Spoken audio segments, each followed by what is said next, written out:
Pleased to meet you.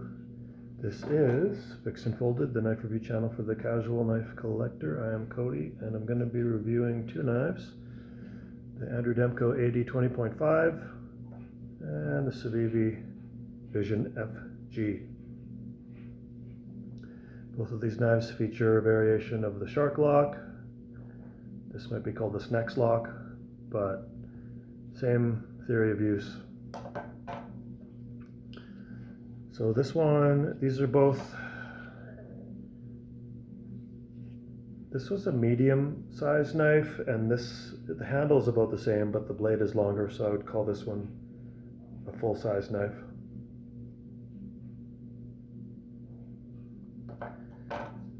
So this AD 20.5 is in FRN handle and D2 steel, and this costs $230 Canadian. Really what you're paying for is the design of the shark lock for that amount of money. The handle is, I'd say, coarse grit. I think eventually this could chew up your pocket. It's a diamond pattern and it's fairly aggressive. The two most comfortable positions on this is the saber grip, where you can see my thumb rests at the beginning of the shark lock, and that coincides with the ending of the finger groove here. And the other comfortable position is to choke up, where your thumb goes past the shark lock and there's a nice big spot for your finger to go here. But to move the thumb forward is not comfortable because of the jimping on the positioning of the shark lock. Fit and finish is good. I'd say the blade is slightly off center, like a millimeter. Not a big deal. Doesn't touch the frame.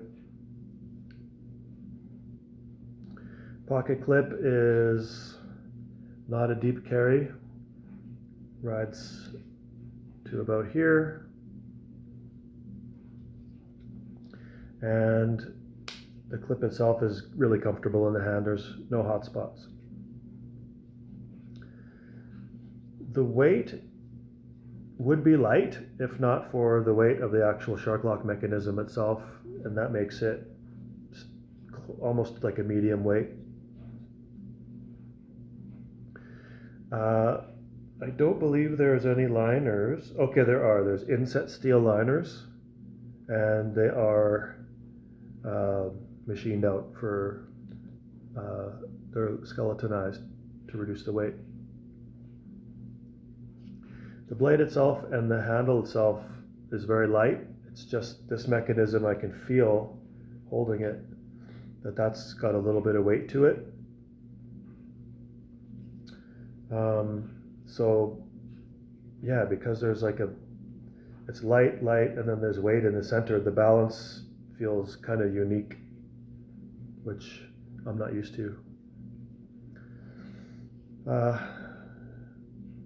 The edge, the cutting edge is even and very sharp from the box.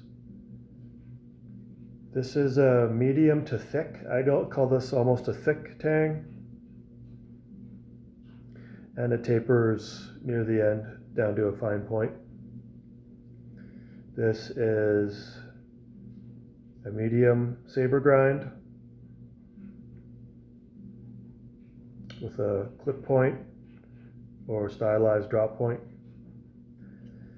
The jimping up front looks aggressive, but it's smoothed off on the top, so it's actually quite comfortable and also useful. It's not abrasive.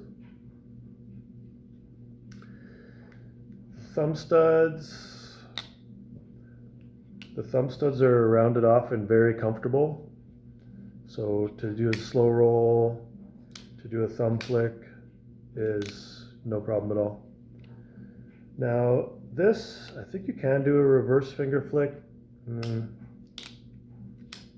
If you have the right technique, you can do it, but it's not effortless.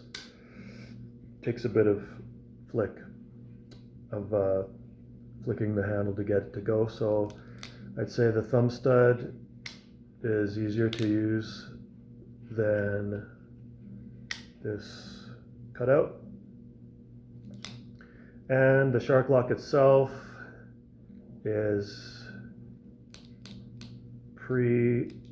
launches out the blade when you push down on it. So if you're going to use a shark lock to deploy, you have to actually learn the motion to get it's not an effortless deployment. It kind of you have to get the feel of it. You have to kind of push down and then know when to swing out to get the timing right. So I think knife enthusiasts are going to love this, but casual people probably get frustrated because you're not always going to be able to deploy it. So I think like someone who loves a manual transmission car is going to really like this knife, because it's a skill that you develop to open this thing every time. Closing it is no problem. You just pull back and give a bit of a flick and it will go down. Overall, I don't love this. I find it's a bit annoying to have to keep practicing and flicking it, and it doesn't always, it's not that intuitive. And so I'd give the action of the shark lock not a very high grade. Like, I give it like a C. I give it a C grade.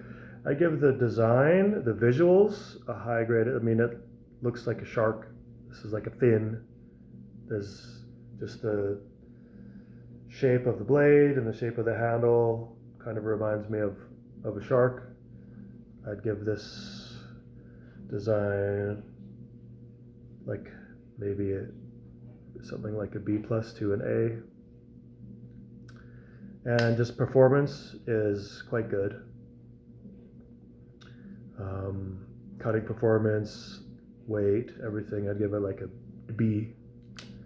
So I recommend you handle this knife before you buy it, because the shark lock mechanism may not be for you, but at the same time, you may like this style where you have to sort of practice with it to get good at it. So I don't love this. I think it's okay. It's not one of my favorites, but somebody else might love this. You might love this. The main downside is the price. These are really highly priced. They go up to like $400 plus Canadian, depending on the blade steel. And you just, for the materials, I can't. For me, this is overpriced. Moving on to the Civivi Vision FG. This has Nitro V blade, G10 handle, which is obviously skeletonized, steel liners in the middle to lighten the weight. You've got a true deep carry pocket clip on here, so no problem concealing that in your jeans. The texture on the G10 is a light, mild texture, so it's kind of chalky feeling, so it's comfortable in the hand. It's not going to tear up your pocket, but it does provide some grip. I'd say this feels more comfortable in the hand than the FRN handle on this one, just because the edges underneath have not been chamfered and they feel a little sharp. So when you're maneuvering, when you're just not doing a cut, fingers can catch on the inside and just feel uncomfortable, whereas this one's been rounded off everywhere and it feels just like a nice comfortable block of a handle. You have a choke up point here that's big enough for my giant fat fingers. And the blade is very slicey, and it comes with an almost mirror polish, or a mirror finish on the cutting edge. extremely slicey. What is this, a reverse sheep's foot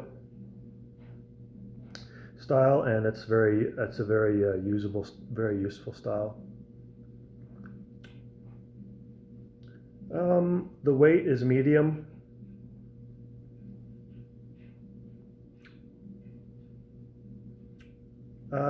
Now the mechanism on here, I like it more than using the Demco Shark Lock. It's just more intuitive. It closes and opens easier. I feel like with this one, there's almost a center of gravity to open it that's outside of the center, where you have to feel like I'm swinging it around here, the gravity. Whereas this one, it feels like it's just spinning on an axis in the middle, so it's just more intuitive to open and close. So I find the action on this lock to be easier to use. However, comfort is in the Saber grip is inferior to this guy, just because of the position of the lock. You can see the lock is further towards the middle of the handle, where this one is further forward. And so my thumb naturally is going to rest right over top, and this will be, not painfully, but this is going to be poking into the middle of my thumb, which I find annoying. It's more comfortable for me just to move my thumb past it and cut things that way, but then my thumb is getting into a bit of the cutting edge, so it's just a less practical for me position of the lock. And also when I move my thumb forward, it rests on this spine of the blade, which is thinner, significantly thinner than the 80-20.5, and so it's also less comfortable for my thumb because it's resting on a really thinner area. So grip positioning is, I find, less convenient on the Vision FG, but overall handle comfort is better, so it's kind of evens out. Price on this one's much more affordable. I was just looking at the price on this. I think it's this is $120 Canadian. So it's hard to say if the design is superior visually on the Demco than the Vision FG, because they're quite different, right? This is a little more abstract, maybe a little futuristic, and this is more like animal style, like a sharky thing, but they both have their own charm in the design area, so it's just going to come down to subjective opinion completely. So I'll give them equal score for design, like a B. I'll give them both a B. With the price on this one being half of the price of this, I have to say I prefer overall the Vision FG, just due to value and everything else being similar. I guess there's benefits of Nitro V over D2, and that Nitro V is stainless. However, the D2 coating, it's got a really nice, I guess you call that a tumble finish on the blade, or a stone wash. It's quite beautiful to look at. It's really nicely done. Yeah, again, I don't know that people are going to just, like, large populations are going to love both of these knives without handling them first, because of the position of the locks and just the action of them. I really recommend, if you're interested in these, don't just go for the hype and listen to how people are giving them 10 out of 10s and everything. Just handle it yourself. If you like how it handles and it's comfortable for you, I can recommend both of these. This one's going to be with the D2 starting at 230 Canadian, and this one with the Nitro V is 120 Canadian, so there's a significant difference there. But yeah, handle these at a store first. yeah, so they're both interesting. I don't think these are both going to be hugely popular for casual people. I think these are more for knife enthusiasts that enjoy a a newer technology, a newer style of lock. But yeah, so that concludes my review of the AD Demco 20.5 and the Civivi Vision FG. Quickly do size comparisons before we go. This is a medium size Benchmade bug out. Can fit all my extra large hand. I can fit my whole hand on there. And you can see that handle size is the same, but you get more blade length on the Vision FG. And here you can see that these are about the same size of knives. So this is a medium sized knife. And I'll also compare with a bit of a bigger Benchmade Griptilian. I call this entry level to like full size, maybe in between medium and full size. These are virtually the same, and this should be a little bit bigger than the AD 20.5. Okay, well, I hope that I gave you a little bit of information, some data points for you to consider. If you like my review, please feel free to like and subscribe. And have a great day. I will see you soon. Bye.